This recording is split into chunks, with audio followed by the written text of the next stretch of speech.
Ladies and gentlemen, welcome to a new episode of Last Cloudia. Today we do have a new banner to discuss, but before we get to that, we're going to just go through a few quick things to make sure that you guys just don't forget to do. For example, don't forget this little area where the 2.5 anniversary map is that they've created.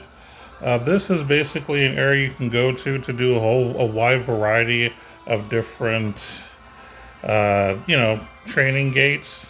You can get the once a day soul accumulation, which gives you like 50 souls. Do that every day, 100% worth it. Special trading for some good experience, or if you want to have someone learn skills really quick, really good area. They have ability gates that you can go to. A couple of those, little boss runs you can do to get resources. There's a bunch of different areas you can go to right now. And also you can find treasure chests here and there. There's even been a couple of bottles I think I've been able to find too on the water, next to the island. So, just be on the lookout for all kinds of new things. There's even areas where you can get, gold. The gold mines here. There's also a red and blue soul spot on this map as well. And then, of course, we have the Sunville Castle, or Sun Vessel Castle, yeah, that you can do some stuff in as well. So, again, there's just a variety of things that you can do to get, a variety of rewards.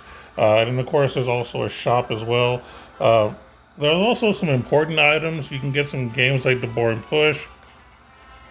There's a little quiz you can do. So if you do all the quiz questions, I assume you get something. I don't know if I actually did this or not, but I'll probably do this on my off time. And then there's a manga, and then manga, not manga. People get upset when you say manga.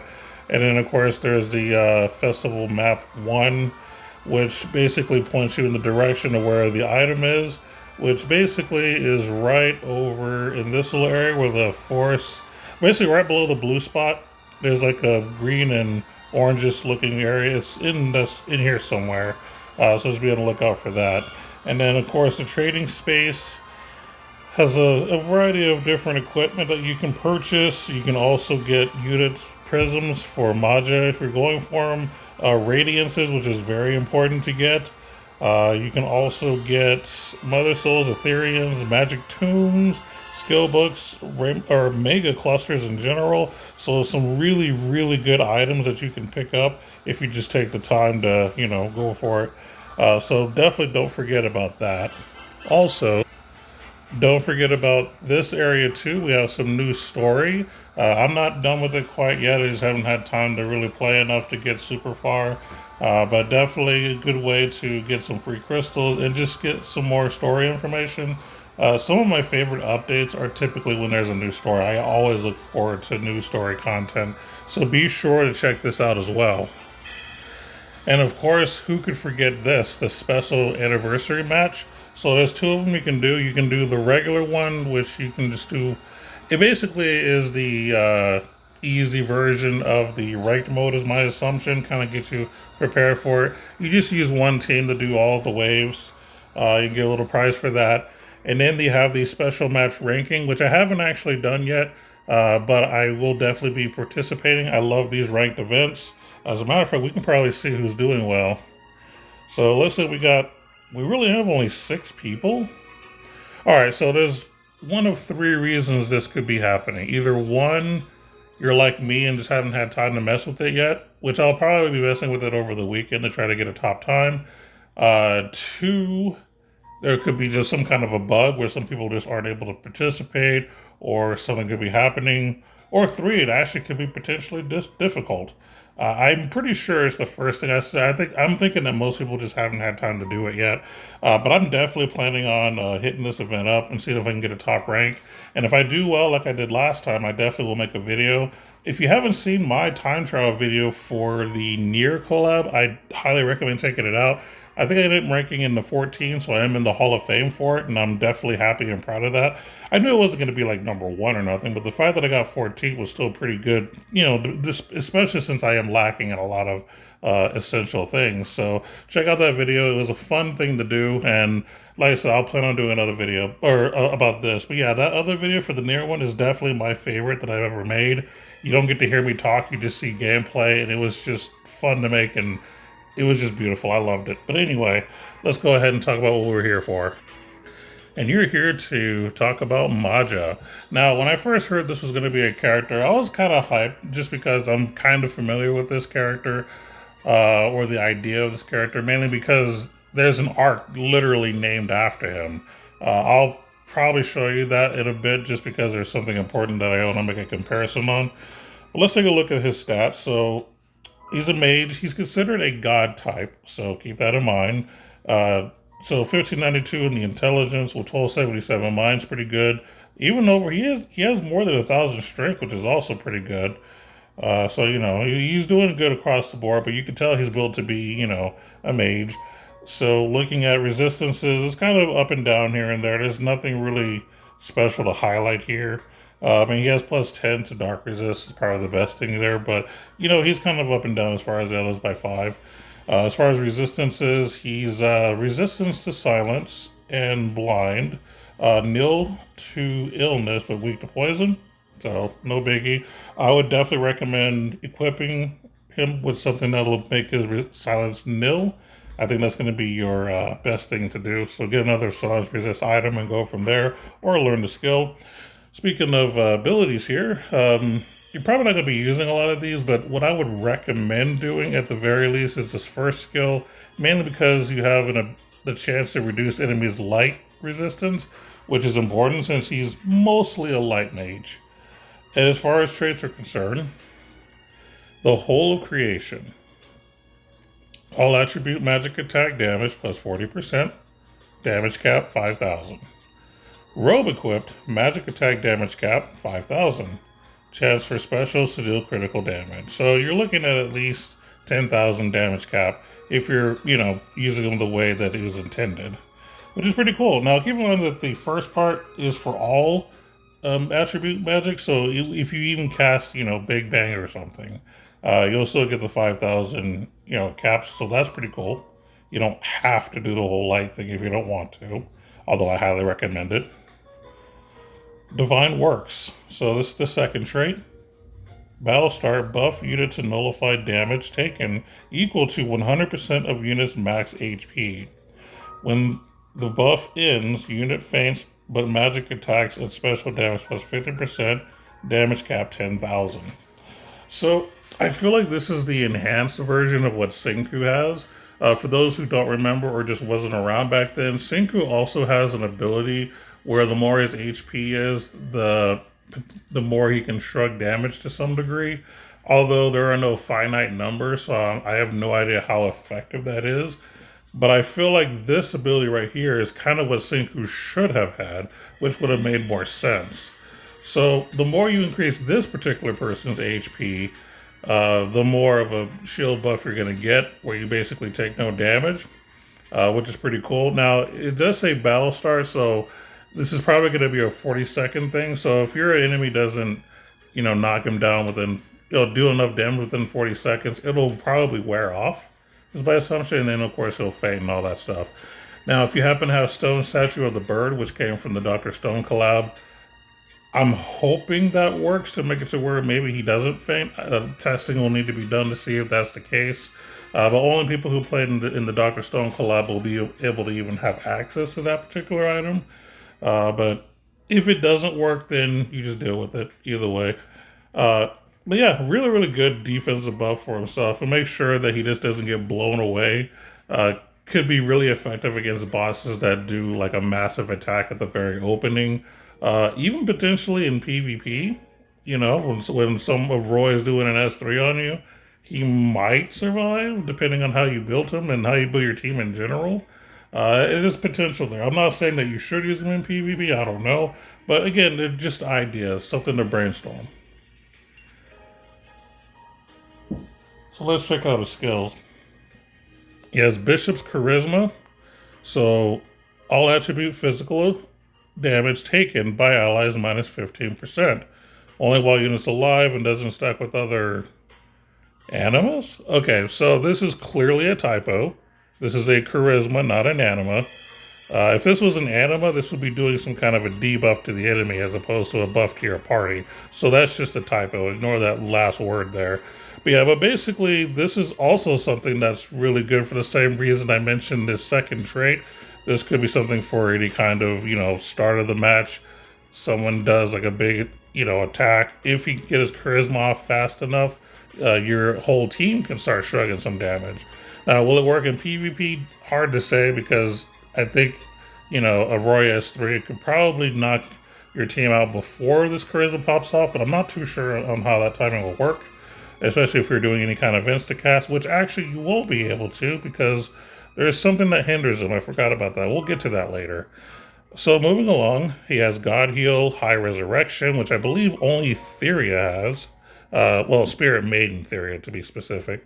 He does come with the tier 4 element spells of Big Bang, Absolute Zero, Nether Tempest, and Ex Radia. And then he goes back to his light package, being Galaxy, Shining Zoc, Starverse. Now, real talk, there's no reason you should be using Shining Zoc. The tier 3 magic spells just suck in general. Unless they're, collab spells, because collab spells are actually the best. Those are great. But this, no. I would never, ever, ever use this. It's too slow. Back when time stop magic was a thing, this was definitely good. But since they got rid of time stop, tier 3 magic has just become horrible. So yeah, I would, even if I were to get this guy and learn all of his abilities, I would physically take this off 100% and just use Galaxy and Starverse. I mean, as far as the light spells are concerned. Because tier 2 magic, believe it or not, is really good. Even without time stop, it's actually pretty good. Moving along, so we got some boost here. Magic up max, Arcade up 3, Arcade up 5, which is really hardcore there. We got crit up 3, Human Geyser. So this is the magic equivalent of the Human Slayer, so pretty cool. We have Mimicry Sorcerer. I don't see too many reasons why you'd want to give this to him. I mean, unless you're equipping some kind of arc that gives you some kind of a boost to sorcerers, which does exist, or if you have like Rabala in the party and you're trying to get one of her abilities off where you need X amount of sorcerers, at least you can have it for free. Or if you're doing a tour that requires a sorcerer, throw this on them. But if you're doing PvP, I would probably not equip that because a lot of people use human or sorcerer type slayers, so wouldn't help you. Auto Aura, which is good. Auto Advanced Circles. Auto Recast, which is fantastic. This is the basic standard that you would want on a mage. He has Light High Boost, Light Critical Neo, which is also really, really strong. Basically, light magic attacks have a chance to do crit damage.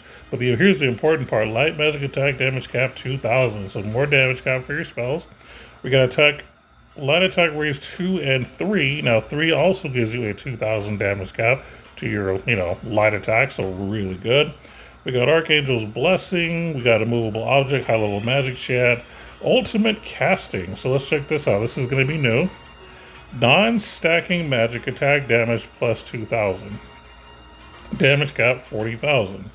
Enemy mine minus 25%.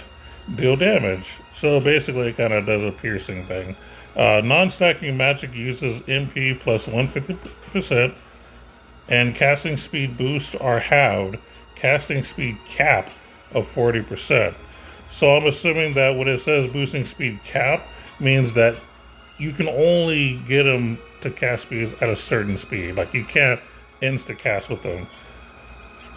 Now, this is a really, really big drawback because casting speed is one of the most important things to any mage. So this hurts. The way that this ability is being justified is the fact that you can deal a ton of damage because of the increase to your damage and damage cap in general. Your percentages and your damage cap. And then, of course, it's going to cost you more MP. So you're using more MP and your cast time is slow for you to deal potentially a lot more damage. I'm not a fan personally, only because I do like my cast speeds. But it'll be up to people who actually pull this character to be able to determine if that's worth it or not. Because ideally, the only way that I see this being okay is if he's one of those people that can one or two shot tough bosses. Not just any old boss, but actual like tough bosses. Now, obviously, the whole like HP locks that you have here and there will prevent that from happening most of the time. So, I don't know. Like I said, if you want to see some big damage on magic, I guess it's okay, but I'm personally not a fan of this. I don't like it. I don't mind paying extra MP for more damage, but not being able to insta-cast kind of sucks on any mage. Moving along, staff boost, staff mega boost, which is another 2,000 damage cap, robe high boost, and convergence. This is I think the only other person that has this is Zekis, the shift version. So when taking lethal damage from an enemy, spend 2% of that damage as MP and survive with 1 HP. And of course, if you don't have enough, you just die. Really, really good. Basically, that's going to make him extra tanky. So I like that ability a lot. That's really, really, really good.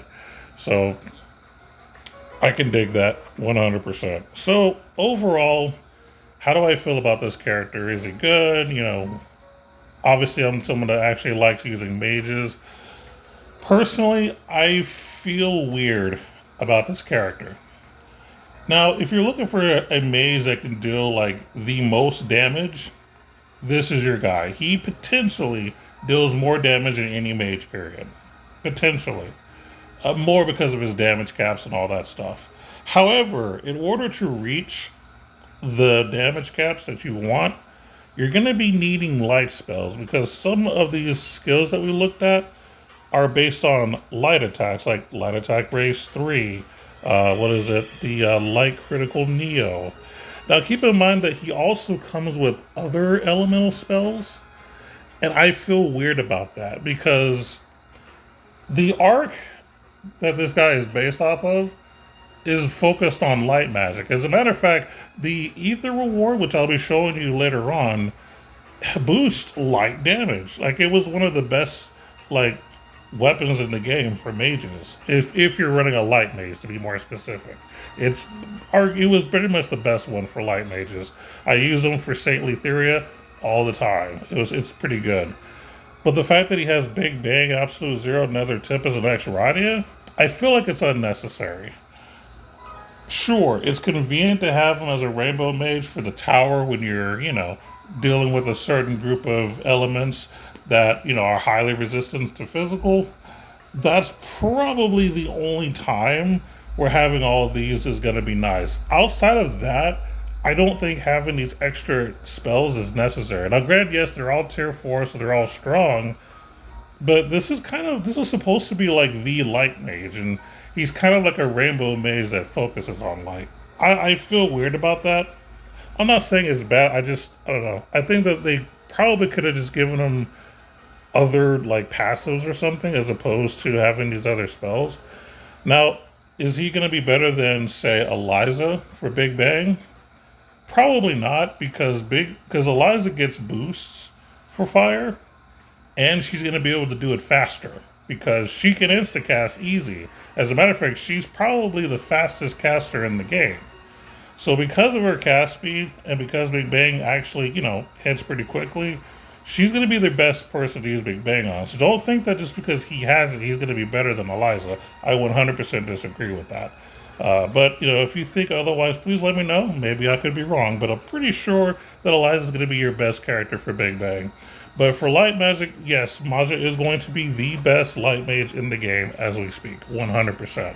The other spells are really not necessary. I really wish they would have given them other passives. You could have even given them other mage passives that might not even been broken, like Scald or something, or Orgon Ring or whatever. Like, you could have given them just some stuff that would be not necessary, but would be cool to have. You know what I mean? Just because I feel like it doesn't really make a lot of sense. So, yeah, I feel really weird about this character. He's still a good character, right? I'm not saying he's bad. I just don't like the way he was built 100%. But that's all I want to say about that. Now on to something that I feel better about. This is going to be Elemental Arc. Now, before I even read what this does, I'm actually pretty hyped to see that this is finally a thing. For anyone who's paid any attention to the story, there was Sheeta himself was actually searching for the elemental arc, and I think he had like struck a deal with Kyle that really made Zekis upset. So if you want to get the whole thing, just play the game. You'll eventually get to that part, and you've probably already seen it. But the fact that they actually finally have elemental arc as an arc for you to get, I think is really really cool. Like I said, it just kind of reminds you, oh yeah, I remember hearing about something like this in the story. All right, so let's take a look at it. So the arc trait, we have spirit type only, regular attack damage plus 20%. When using fire, ice, earth, or thunder attack magic, if damage is reduced by enemy attribute resistance, reduce the resistance by 30% and deal damage. Okay, a little bit of piercing. Fire, ice, earth, and thunder attribute damage cap 500. Now, keep in mind that last line where you get the damage cap of 500. This isn't talking about magic. This is talking about 80 damage. It just says attribute damage cap. So anyone who's doing those 4 element damage, whether it's physical or magic, you're getting a 500 damage cap. And for an SSR arc, that's actually pretty good. You can slap that on most characters in this game, and they're going to benefit from this. As far as the first parts of it, more of an added bonus, but that last part is what's important. So that already by itself makes this arc really good. So the things that you can learn with this particular arc, you have Mimicry Spirit, which I believe, no, yeah, this is the first time we're ever seeing this, because prior to that, with the tours, I had to actually use the Lord to get that bonus. But anyway, we have Spirit Killer, we have Scald, which I mentioned earlier. When near death, magic casting speed plus 20%. We have magic defensive max. We have elemental boost. So for 6 SC, fire, ice, earth, and thunder magic attack damage plus 10%. For 6 SC, that's actually pretty good for specific characters. For any rainbow mage, really. So for Maja, for Sinku, for Shift Zekis, like those are the characters that are going to benefit from this the most. And the only reason I bring up Maja is because he already has it in his kit. Personally, I would really just rather stick to light magic, but because he already has those basic 4s, he could use that too. But yeah, for 6 SC, you can make your rainbow mages just a little bit stronger, no matter what element they're doing. I think that's really convenient. For 6, it's not bad at all. I pay it. Then you have Elemental Drive. This is 8 SC. Fire, Ice, Earth, and Thunder physical attacks and special damage plus 10%. So, for 8 SC, this is where it gets a little debatable. I would use it only for specific characters that are hybrids when it comes to elements. So, for example, Blaze Blade Shen, the shift version of Alice. Though any kind of character that can switch from one element to another would benefit. Actually, now that I think about it, Blaze Blade Shin would not benefit because he does fire and dark. So never mind. So honestly, the one character that comes to mind for me is going to be Swimsuit Alice. She's going to be the one that's going to benefit from this the most because of the fact that she does 2 of these elements. I can't think of anyone off the top of my head that also has 2 elements that are within these 4, because you have Meredy, but she has no attribute, which would not help, and in Thunder. So yeah, it looks like Alice is really the only character that could get a really good benefit. Now, if we ever get any other physical DPS that, is kind of a rainbow physical DPS to some degree, that would work. I mean, you could also argue Shift Zekis, because he has 3 different elements on his S1, 2, and 3. Each one does a different element. So, and of course his special. So yeah, I mean, Shiv Zekis could work with that. Now that I think about it, since he does have some pretty good skills if you use them. So yeah, so I would say Zekis, but I think Shift Alice probably benefits the most from this. So for 8SC, I would give it to her for sure. Zekis possibly. Everyone else probably not. I don't think 8SC is worth just 10% in general. But for someone that has multiple elements, I think this could work. Now, I don't think they stack or anything like that, right? Basically, if Alice is doing one attack or the other, it's just going to be 10% either way. But I don't know. Like I said, it's kind of debatable, and I'm sure the pros will probably give you better information as far as how worth it is. But I think it's interesting. I'm more into the elemental boost more than anything else, just because there are more characters that for sure could benefit, and it costs 2 less SC than elemental drive. So, but I think it's both of those abilities are still pretty good and are probably worth using. Let's take a look at the Arc Ether reward. This is going to be Sphere of the 4 Jewels. So this has an accessory, 500 HP, 50 MP, Fire, Ice, Earth, Thunder, damage taken minus 10%.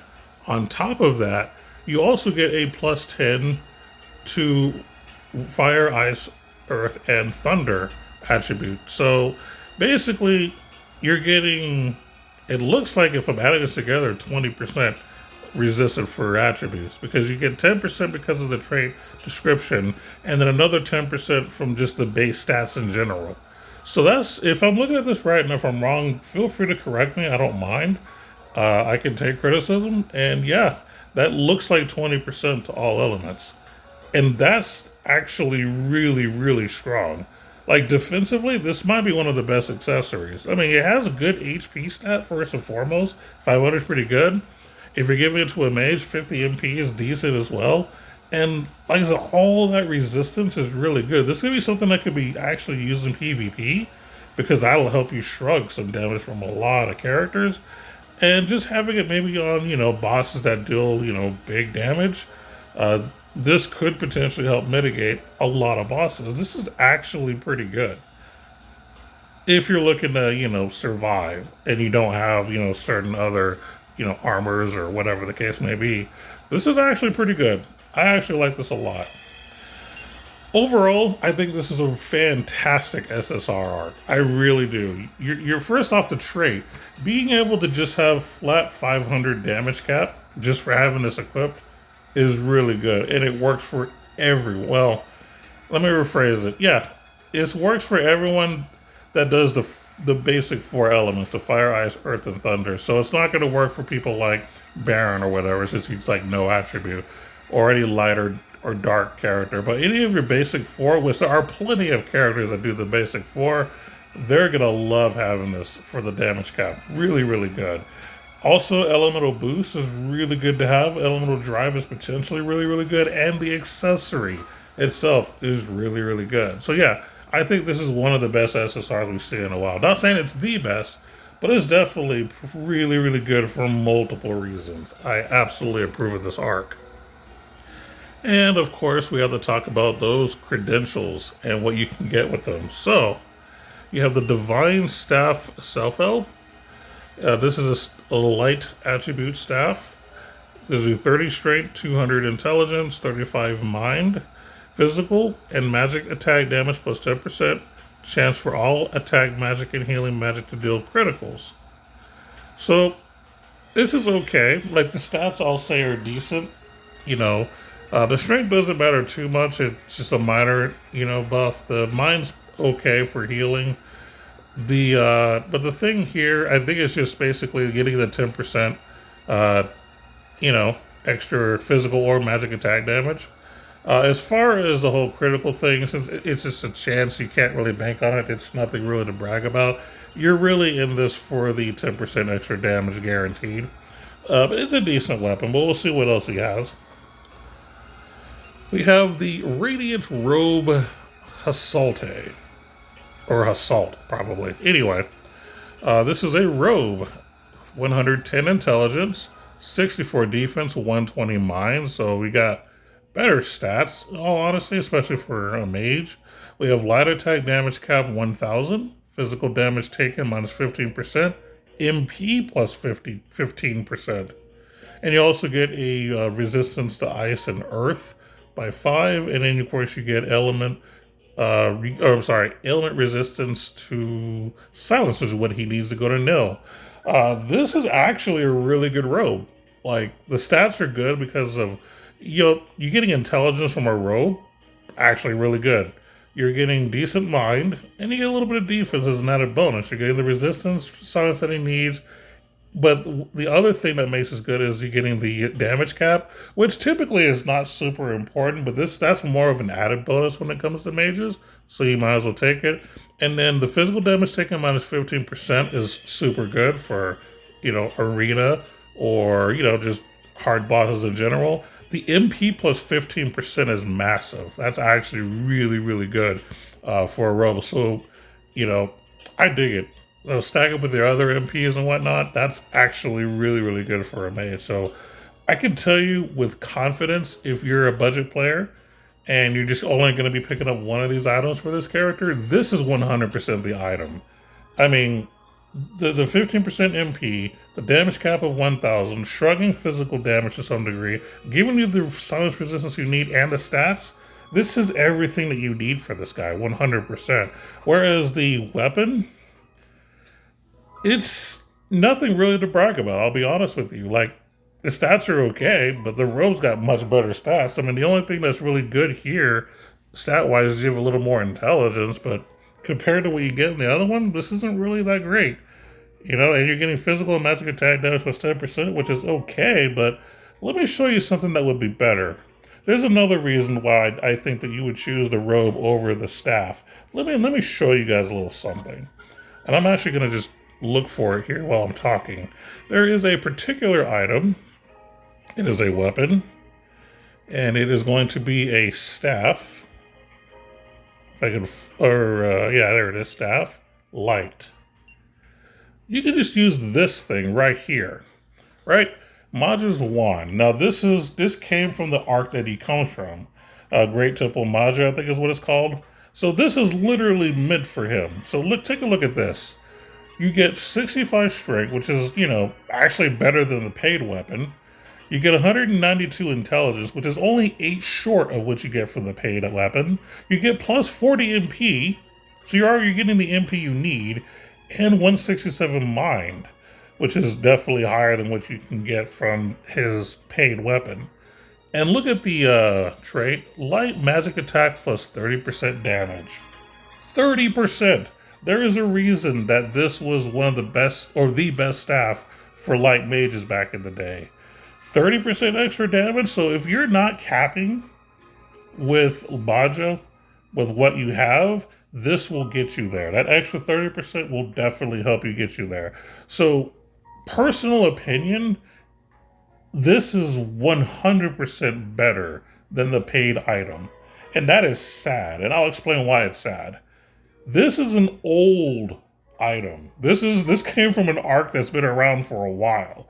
The fact that this quote-unquote outdated item or weapon from an older arc is much better than the paid one that comes with them, that's kind of sad. Like, because I'll be honest, there are some like SSR items that are like completely outdated, and yeah, you'd probably be better off getting the paid weapon or whatever. This is one of those cases where this completely outshines the paid weapon, so I would highly suggest not even wasting your credentials on that weapon. So if you use credentials to get the robe like I suggest, and you have some left over, just get other stuff from the credential shop. Don't get this one, get the arc, and get this item. This is going to be 10 times better than the paid weapon, which again, I think is super sad. And again, if you could actually explain to me why his paid weapon is better than that, I'd love to hear it. Because I have a feeling that there's no one that's going to be able to convince me otherwise. And if you're wondering where arc it comes from, it's right here. Great Temple Maja. This is literally the arc where he comes from. That's probably the guy that's in that picture there at the very, at where the altar is. And if you look at it, I mean, this is also why I felt weird about Maja, because the arc that he comes with has like light high boost, and then of course you get the item that helps you deal a ton of light damage. So the fact that they made him a rainbow mage just felt awkward, but ideally you should be just using them for light magic. But I just wanted to give you guys a little bit of education there, because again, I don't want you wasting your credentials, your paid credentials, on something that's just not worth it, when you can find something from an SSR arc that's older that's way better than this. So if you compare this with Maja's wand, this isn't even worth it. Like, in all honesty, this kind of feels like a throwaway. Like, they could have done a lot better with this. A lot better. So, yeah, kind of disappointing that there's actually a weapon that's technically, freed from an arc. That's way better than the paid item. So, this is just a lesson for you guys. Just because something's in the credential shop doesn't mean it's the better best in slot. The robe, I would say, yeah, robe is probably going to be best in slot. Like, this thing is super good for lots of reasons. But the staff, though, nah, 100% not worth it. Do not waste your credentials on it, on the staff. Don't do it. The robe, fine. The staff, no. This is just me, saving you. Like I said, there's so many other things you can get. You can get, prisms. You can get souls if you really need it. Mega clusters. But don't get the staff. Just don't do it. Focus on Maja's wand. Get that, put it on them, and you're going to be the happiest person in the world. That's going to be my advice to you. But overall, again, really, really happy about the event that's going on. Happy anniversary. And I plan on doing a video once I start, doing ranking stuff. Once I get a rank that I like, I'll try to make a video with, how I did it. And I'll post it separately like I did with the near one. Please check out the near one.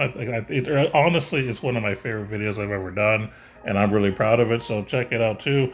But hopefully within the next week, I'll have a video. Oh, probably when the ranking is over, I'll post a video on how I did on the ranking, like what squad I use, and, just like I did with the other one. But until next time, keep gaming, everyone, and take care, y'all. Later.